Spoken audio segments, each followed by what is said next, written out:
Thank you so much for inviting me to be with you here today. Those quotations I read from Quakers lead into today's message on radical respect, because the Quakers are famous for their peace testimony and for putting it into practice in working for peace and justice in the world. The peace testimony is grounded in a principle of radical respect. The principle, as Quakers describe it, of looking for that of God in everyone, but can also be thought of as looking for the potential for goodness that is inherent in everyone. Quakerism, as well as Hinduism, helped inspire Gandhi. Gandhi, in turn, re-inspired the Quakers, and Gandhi and the Quakers helped inspire the civil rights movement. Many Quakers, in fact, worked in the civil rights movement, such as perhaps most famously Bayard Rustin, who organized the March on Washington. It is not, of course, just Quakerism that encourages radical respect. Other faith traditions advocate nonviolence and speak to the divine spark of goodness in everyone. The philosopher Immanuel Kant also distills all of ethics into a supreme principle of respect. But what is respect? The hymn we just sang, which starts off, "We are a gentle, angry people," and ends with, "We are a gentle, loving people," juxtaposes gentleness, anger, and love. And this juxtaposition is actually key for understanding what respect really means. It is easy to think of respect in terms of the need for those with power or privilege to respect those who are oppressed. The world would be significantly better if all white people respected people of color, if all men respected women, and if all who were healthy respected the immunocompromised, for example. What is more controversial is the reciprocal appeal of the oppressed to respect their oppressors. Is that really morally required? Or is it actually morally offensive? In the face of the racial tensions we're seeing, as well as the divisiveness and international tensions that are sharpening, we also see renewed discussion about whether social justice warriors are really obligated to work nonviolently for justice. It is tempting to think that given the ways our world is changing, given the gravity of the problems we face now, we need to fight injustice, at least figuratively, if not literally as well. We need to call out the evildoers, exempt them from respect, write them off, cancel them. Desperate times call for desperate measures. Some people even say that nonviolence, that calls for nonviolence, are white or racist or privileged. But that's a mistake. It's a mistake of seeing nonviolence as appeasement. It is a mistake of thinking that nonviolence means doing nothing. It's a mistake of thinking that it's about resting content with injustice. But these mistaken views miss two important historical points.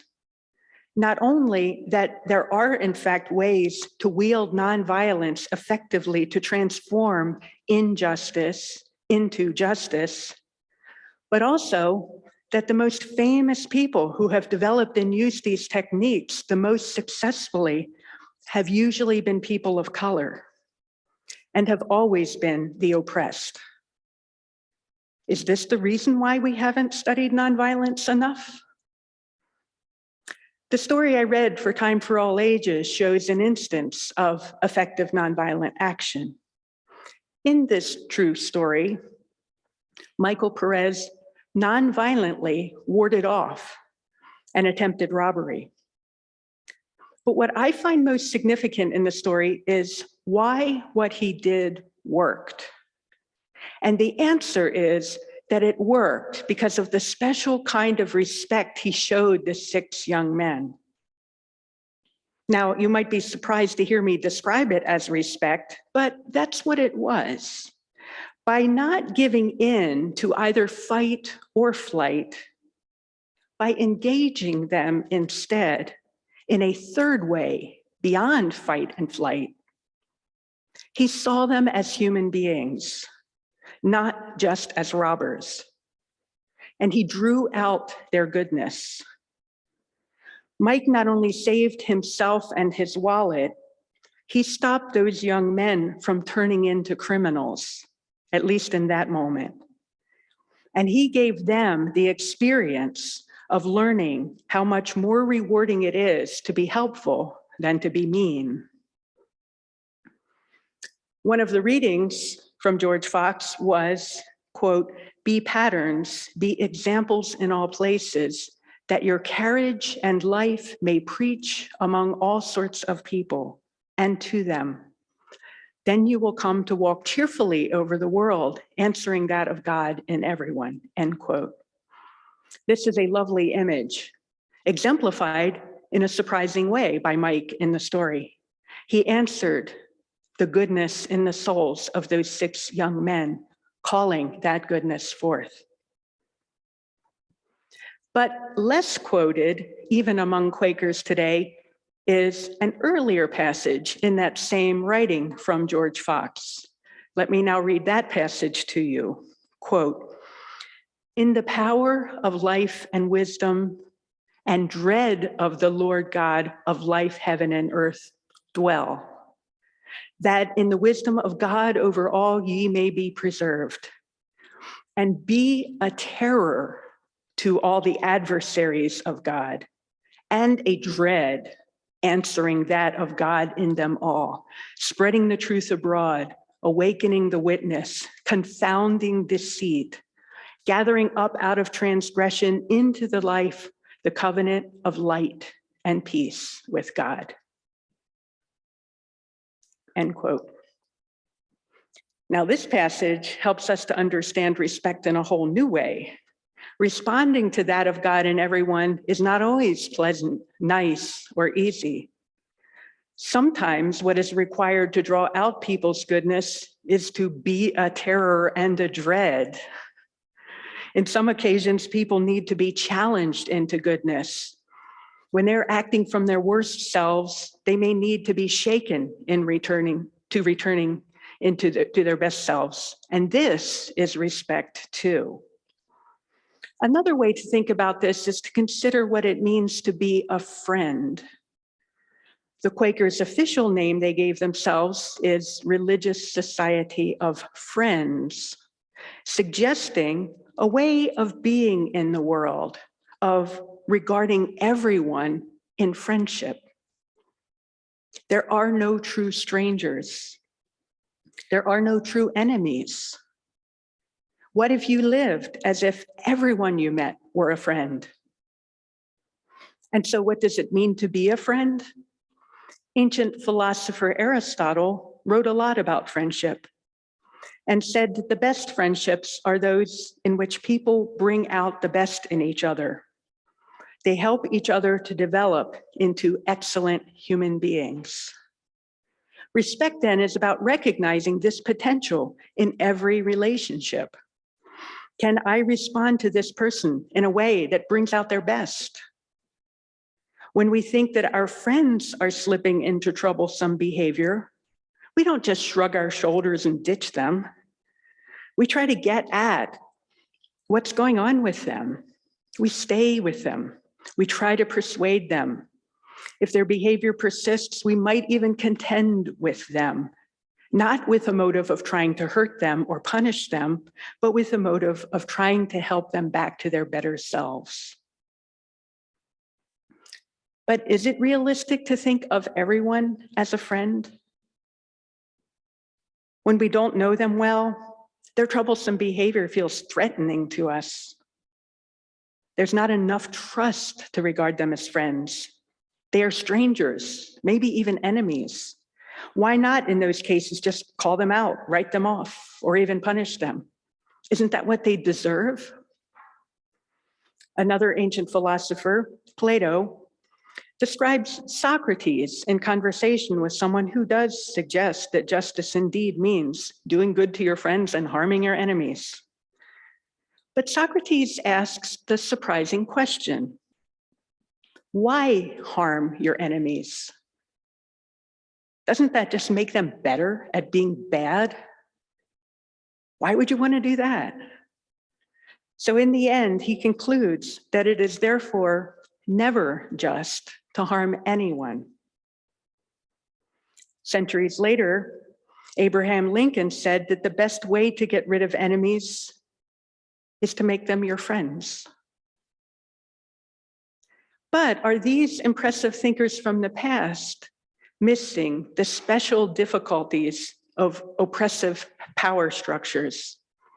When one whole group of people demeans and exploits other groups of people, how can the oppressed make friends with their oppressors? Isn't it offensive to suggest that even oppressors deserve some kind of respect?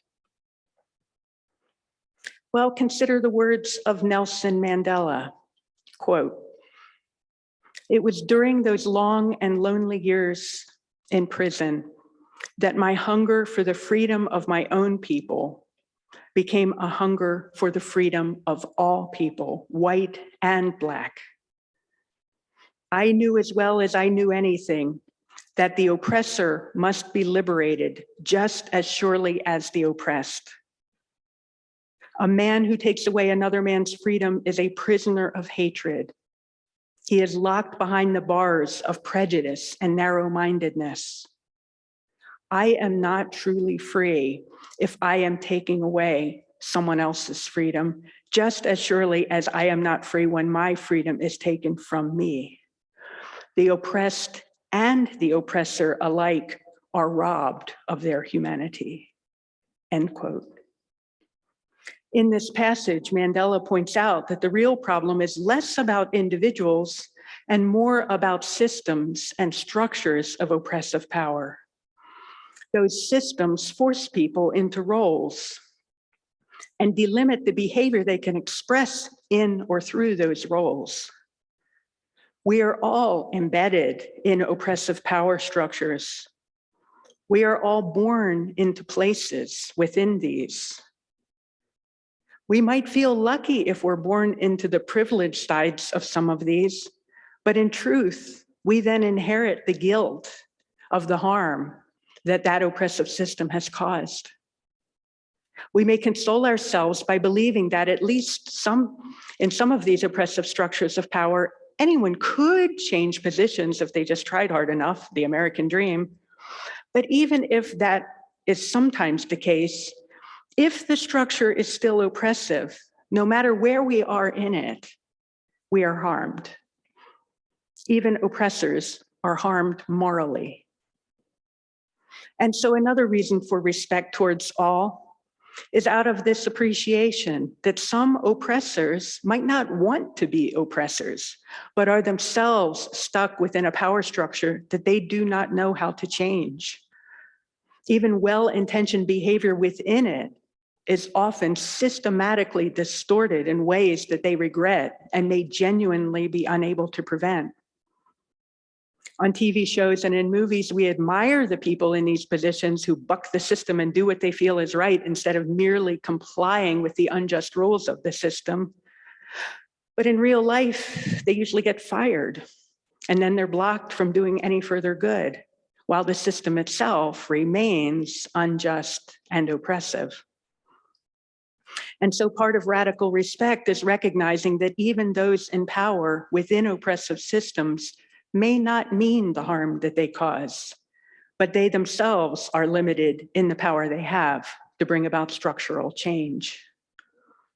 Blaming individuals for systemic problems is not only unfair to those individuals, it also undermines potential alliances with them and is strategically ineffective in producing the kind of change we really want to see. But not everyone in power in oppressive systems regrets their role. What about the people who like having power over others? What about the people who genuinely do support injustice because they enjoy the privileges they gain from those injustices? What about the people who really are racist, or the people who really do look down on women, or the healthy and strong people who really do look down on illness, frailty, vulnerability? Do we really owe even them respect? I would still say yes, because again, respect does not mean approval or tolerance. Respect is not a naive belief that if only I'm polite to them, maybe they'll change. Respect does not mean giving in to their abuses of power. Instead, respect means holding out hope that however strongly their worst self is on full display, even so, that is not all of who they are. And there might yet be a way to activate their better selves. Maybe you can't do it in this given instance. Maybe you just need to walk away if you can. But if you can't just walk away, or if you do feel called to practice this form of radical respect, then there are many possible ways to respond to such a person that can interrupt their trajectory of harm and maybe even begin a process of genuine transformation. And anyway, the oppressed don't have that luxury of being able to just walk away. Part of being oppressed is feeling trapped in an unhealthy relationship with your oppressor. For those who advocate violence, the hope here is that that's the path to liberation, a decisive severing of the oppressive relationship. But unless you've also liberated yourself from your internalized oppression, you would not even then be truly free.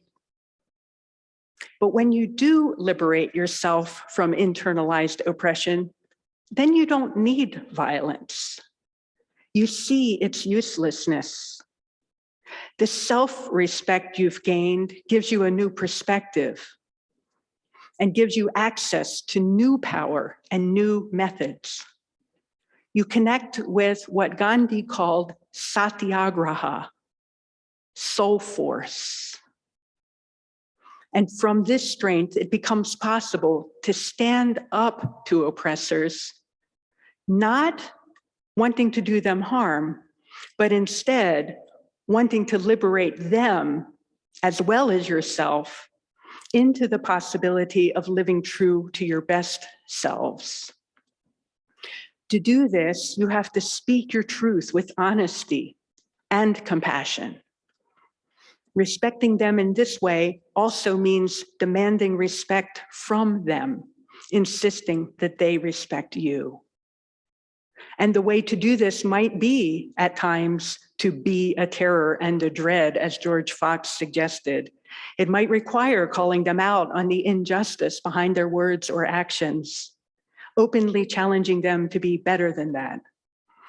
It might involve helping them to find a new path, a redemptive path, a path out of harming others, and into a greater goodness that maybe they never could have imagined for themselves without you here calling this forth from them now. This radical respect requires courage. Alas, there are too many forces in today's society that tempt us to give in to our fears. But consider this final quotation I'll read, this one from Richard Gregg. Quote, "Fear develops out of an assumption of relative weakness. But since all people have the innate possibility of moral strength, to be afraid is really a denial of one's potential moral powers and is therefore very harmful." End quote. Richard Gregg here suggests that to give in to fear is to accept a diminished sense of oneself. It is to let one's own integrity collapse. The only real harm is moral harm, becoming a worse human being. We can't let oppressors turn us into worse human beings. Instead, we can claim our own moral courage, our integrity, which gives us the strength to stand up to oppressors. From learning to find our own self-respect, we can believe in the possibility of the goodness of others too, and call that forth. That is what radical respect is, and that is what makes real transformation possible. Thank you.